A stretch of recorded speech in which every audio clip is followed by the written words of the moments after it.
Welcome to the Poppins Period Learning Hub. Let's chat about removal. After about 12 hours, or when your cup is full, whichever comes first, it's time to remove and empty your menstrual cup. As with insertion, start with clean hands and relax. Sit down, usually over a toilet, to shorten the vaginal canal. This makes it easier to reach your cup. You can also squat in the shower, which is especially helpful if you're having any issues reaching your cup.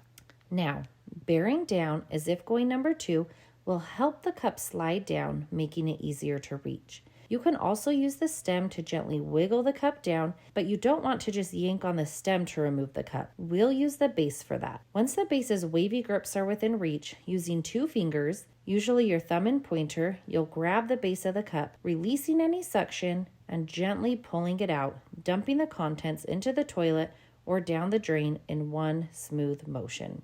It's out. Now you can wash your cup and reinsert. You don't need to use a cleanser every time, but using it at least once every 24 hours during your period will help keep your cup extra fresh. Not ready to reinsert right this second, but maybe later? Rest your cup somewhere clean to dry, like our antimicrobial drying place. If you're all done for this cycle, sterilize your cup in one of our microwavable steamer bags or by boiling, and put your cup into the reusable storage bag, keeping it clean and ready to go whenever your next cycle shows up. Now go practice, and remember, practice makes progress.